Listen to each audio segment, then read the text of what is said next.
Notes on the Pentateuch, by CHM, Deuteronomy, chapter 9. Hear, O Israel, thou art to pass over Jordan this day, to go in to possess nations greater and mightier than thyself, cities great and fenced up to heaven, a people great and tall, the children of the Anakims, whom thou knowest and of whom thou hast heard say, who can stand before the children of Anak. Verses 1, 2. This chapter opens with the same grand Deuteronomic sentence, Hear, O Israel. This, we may say, is the keynote of this most blessed book, and especially of those opening discourses which have been engaging our attention. But the chapter which now lies open before us presents subjects of immense weight and importance. In the first place, the lawgiver sets before the congregation, in terms of deep solemnity, that which lay before them, in their entrance upon the land. He does not hide from them the fact that there were serious difficulties and formidable enemies to be encountered. This he does, we need hardly say, not to discourage their hearts, but that they might be forewarned, forearmed, and prepared. What that preparation was we shall see presently, but the faithful servant of God felt the rightness, the urgent need of putting the true state of the case before his brethren. There are two ways of looking at difficulties. We may look at them from a human standpoint, or from a divine one. We may look at them in a spirit of unbelief, or we may look at them in the calmness and quietness of confidence in the living God. We have an instance of the former, in the report of the unbelieving spies, in Numbers 13, we have an instance of the latter, in the opening of our present chapter. It is not the province nor the path of faith to deny that there are difficulties to be encountered by the people of God. It would be the height of folly to do so, inasmuch as there are difficulties, and it would be but foolhardiness, fanaticism, or fleshly enthusiasm to deny it. It is always well for people to know what they are about, and not to rush blindly into a path for which they are not prepared. An unbelieving sluggard may say, there is a lion in the way, a blind enthusiast may say, there is no such thing, the true man of faith will say, though there were 1,000 lions in the way, God can soon dispose of them. But, as a great practical principle of general application, it is very important for all the Lord's people to consider deeply and calmly what they are about, ere they enter upon any particular path of service or line of action.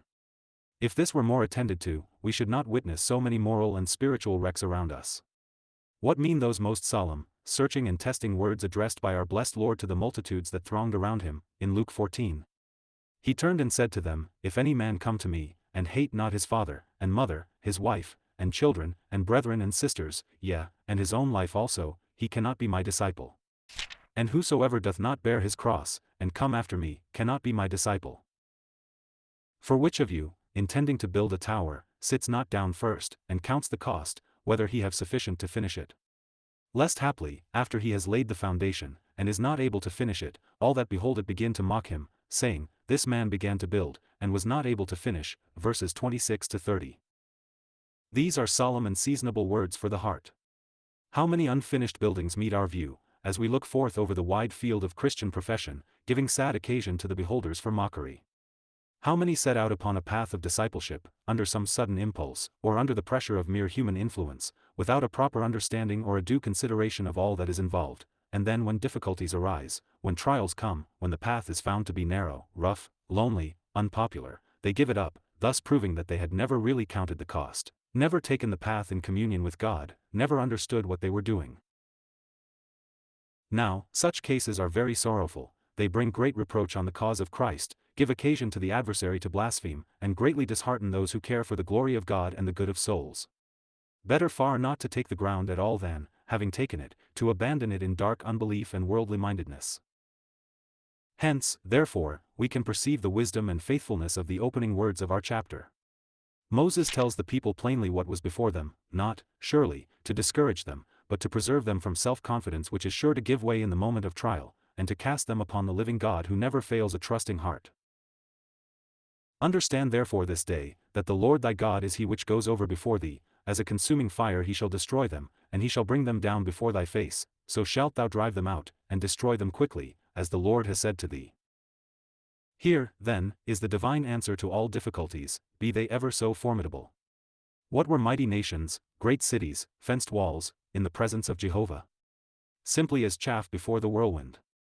If God be for us, who can be against us? The very things which scare and stumble the coward heart afford an occasion for the display of God's power, and the magnificent triumphs of faith. Faith says, Grant me but this, that God is before me and with me, and I can go anywhere. Thus the only thing in all this world that really glorifies God is the faith that can trust Him and use Him and praise Him, and inasmuch as faith is the only thing that glorifies God, so is it the only thing that gives man his proper place, even the place of complete dependence upon God, and this ensures victory and inspires praise, unceasing praise. But we must never forget that there is moral danger in the very moment of victory, danger arising out of what we are in ourselves. There is the danger of self-gratulation, a terrible snare to us poor mortals. In the hour of conflict, we feel our weakness, our nothingness, our need. This is good and morally safe. It is well to be brought down to the very bottom of self and all that pertains to it, for there we find God, in all the fullness and blessedness of what He is, and this is sure and certain victory and consequent praise. But our treacherous and deceitful hearts are prone to forget whence the strength and victory come. Hence the moral force, value and seasonableness of the following admonitory words addressed by the faithful minister of God to the hearts and consciences of his brethren: Speak not thou in thine heart, here is where the mischief always begins, after that the Lord has cast them out from before thee, saying, For my righteousness the Lord has brought me in to possess this land, but for the wickedness of those nations the Lord doth drive them out from before thee. Alas! What materials there are in us! What ignorance of our own hearts! What a shallow sense of the real character of our ways! How terrible to think that we are capable of saying in our heart such words as, For my righteousness. Yes, reader, we are verily capable of such egregious folly, for as Israel was capable of it so are we, inasmuch as we are made of the very same material, and that they were capable of it is evident from the fact of their being warned against it, for, most assuredly, the Spirit of God does not warn against phantom dangers or imaginary temptations. We are verily capable of turning the actings of God on our behalf into an occasion of self-complacency. Instead of seeing in those gracious actings a ground for heartfelt praise to God, we use them as a ground for self-exaltation. Hence, therefore, we would do well to ponder the words of faithful admonition addressed by Moses to the hearts and consciences of the people. They furnish a very wholesome antidote for the self-righteousness so natural to us as well as to Israel. Not for thy righteousness, or for the uprightness of thine heart, dost thou go to possess their land, but for the wickedness of those nations the Lord thy God doth drive them out from before thee, and that he may perform the word which the Lord sware to thy fathers, Abraham, Isaac, and Jacob. Understand therefore, that the Lord gives thee not this good land to possess it for thy righteousness, for thou art a stiff-necked people. Remember, and forget not, how thou provokest the Lord thy God to wrath in the wilderness, from the day that thou didst depart out of the land of Egypt, until ye came to this place, ye have been rebellious against the Lord. Verses 5-7. This paragraph sets forth two great principles which, if fully laid hold of, must put the heart into a right moral attitude. In the first place, the people were reminded that their possession of the land of Canaan was simply in pursuance of God's promise to their fathers. This was placing the matter on the most solid basis, a basis which nothing could ever disturb. As to the 7 nations who were to be dispossessed, it was on the ground of their wickedness that God, in the exercise of his righteous government, was about to drive them out. Every landlord has a perfect right to eject bad tenants, and the nations of Canaan had not only failed to pay their rent, as we say, but they had injured and defiled the property to such an extent that God could no longer endure them, and therefore he was going to drive them out, irrespective altogether of the incoming tenants. Whoever was going to get possession of the property, these dreadful tenants must be evicted. The iniquity of the Amorites had reached its highest point, and nothing remained but that judgment should take its course. Men might argue and reason as to the moral fitness and consistency of a benevolent being unroofing the houses of thousands of families and putting the occupants to the sword, but we may depend upon it the government of God will make very short work with all such arguments. God, blessed for ever be his holy name, knows how to manage his own affairs, and that too without asking man's opinion. He had borne with the wickedness of the 7 nations to such a degree that it had become absolutely insufferable, the very land itself could not bear it. Any further exercise of forbearance would have been a sanction of the most terrible abominations, and this of course was a moral impossibility. The glory of God absolutely demanded the expulsion of the Canaanites. Yes, and we may add, the glory of God demanded the introduction of the seed of Abraham into possession of the property to hold, as tenants forever under the Lord God Almighty, the Most High God, possessor of heaven and earth. Thus the matter stood for Israel, had they but seen it. Their possession of the land of promise and the maintenance of the divine glory were so bound up together that one could not be touched without touching the other. God had promised to give the land of Canaan to the seed of Abraham, as an everlasting possession. Had he not a right to do so? Will infidels question God's right to do as he will with his own? Will they refuse to the Creator and Governor of the universe a right which they claim for themselves? The land was Jehovah's, and he gave it to Abraham his friend forever, and although this was true, yet were not the Canaanites disturbed in their tenure of the property until their wickedness had become positively unbearable. Thus we see that in the matter both of the outgoing and incoming tenants, the glory of God was involved. That glory demanded that the Canaanites should be expelled because of their ways, and that glory demanded that Israel should be put in possession because of the promise to Abraham, Isaac, and Jacob. But, in the second place, Israel had no ground for self-complacency, as Moses most plainly and faithfully instructs them. He rehearses in their ears, in the most touching and impressive manner, all the leading scenes of their history from Horeb to Kadesh Barnea. He refers to the golden calf, to the broken tables of the covenant, to Taberah and Massah, and Kibroth Hattaavah, and sums all up, at verse 24, with these pungent humbling words, "Ye have been rebellious against the Lord from the day that I knew you." This was plain dealing with heart and conscience.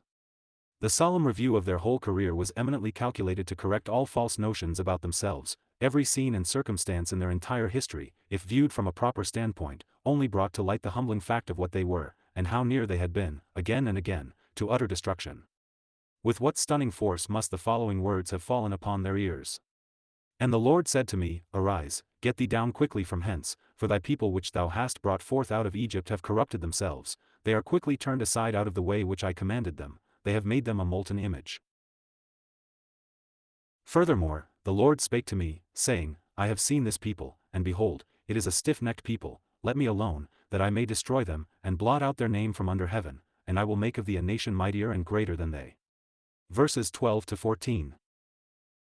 How withering was all this to their natural vanity, pride and self-righteousness. How should their hearts have been moved to their very deepest depths by those tremendous words, "Let me alone, that I may destroy them." How solemn to reflect upon the fact which these words revealed, their appalling nearness to national ruin and destruction. How ignorant they had been of all that passed between Jehovah and Moses, on the top of Mount Horeb. They had been on the very brink of an awful precipice. Another moment might have dashed them over. The intercession of Moses had saved them, the very man whom they had accused of taking too much upon him. Alas! How they had mistaken and misjudged him. How utterly astray they had been in all their thoughts. Why the very man whom they had accused of self-seeking and desiring to make himself altogether a prince over them, had actually refused a divinely given opportunity of becoming the head of a greater and mightier nation than they. Yes, and this same man had earnestly requested that if they were not to be forgiven and brought into the land, his name might be blotted out of the book. How wonderful was all this! What a turning of the tables upon them! How exceedingly small they must have felt, in view of all these wonderful facts. Surely as they reviewed all these things, they might well see the utter folly of the words, "For my righteousness the Lord has brought me in to possess this land." How could the makers of a molten image use such language? Ought they not rather to see and feel and own themselves to be no better than the nations that were about to be driven out from before them? For what had made them to differ? The sovereign mercy and electing love of their covenant God. And to what did they owe their deliverance out of Egypt, their sustenance in the wilderness, and their entrance into the land? Simply to the eternal stability of the covenant made with their fathers, a covenant ordered in all things and sure, a covenant ratified and established by the blood of the Lamb, in virtue of which all Israel shall yet be saved and blessed in their own land. But we must now quote for the reader the splendid paragraph with which our chapter closes, a paragraph eminently fitted to open Israel's eyes to the utter folly of all their thoughts respecting Moses, their thoughts respecting themselves, and their thoughts respecting that blessed one who had so marvelously borne with all their dark unbelief and daring rebellion. Thus I fell down before the Lord 40 days and 40 nights, as I fell down at the first, because the Lord had said he would destroy you. I prayed therefore to the Lord, and said, O Lord God, destroy not thy people and thine inheritance which thou hast redeemed through thy greatness, which thou hast brought forth out of Egypt with a mighty hand. Remember thy servants, Abraham, Isaac, and Jacob, look not to the stubbornness of this people, nor to their uncleanness, nor to their sin, lest the land whence thou broughtest us out say, because the Lord was not able to bring them into the land which he promised them, and because he hated them, he has brought them out to slay them in the wilderness. Yet they are thy people, and thine inheritance, which thou broughtest out by thy mighty power, and by thy stretched out arm. What marvelous words are these to be addressed by a human being to the living God? What powerful pleadings for Israel! What self-renunciation! Moses refuses the offered dignity of being the founder of a greater and mightier nation than Israel. He only desires that Jehovah should be glorified, and Israel pardoned, blessed, and brought into the promised land. He could not endure the thought of any reproach being brought upon that glorious name so dear to his heart, neither could he bear to witness Israel's destruction. These were the two things he dreaded, and as to his own exaltation, it was just the thing about which he cared nothing at all. This beloved and honored servant cared only for the glory of God and the salvation of his people, and as to himself, his hopes, his interests, his all, he could rest, with perfect composure, in the assurance that his individual blessing and the divine glory were bound together by a link which could never be snapped. And oh! how grateful must all this have been to the heart of God! How refreshing to his spirit were those earnest, loving pleadings of his servant! How much more in harmony with his mind than the intercession of Elias against Israel, hundreds of years afterwards! How they remind us of the blessed ministry of our great high priest who ever lives to make intercession for his people, and whose active intervention on our behalf never ceases for a single moment. And then how very touching and beautiful to mark the way in which Moses insists upon the fact that the people were Jehovah's inheritance, and that he had brought them up out of Egypt. The Lord had said, "Thy people which thou hast brought forth out of Egypt." But Moses says, "They are thy people, and thine inheritance, which thou broughtest out." This is perfectly exquisite. Indeed, this whole scene is full of profound interest.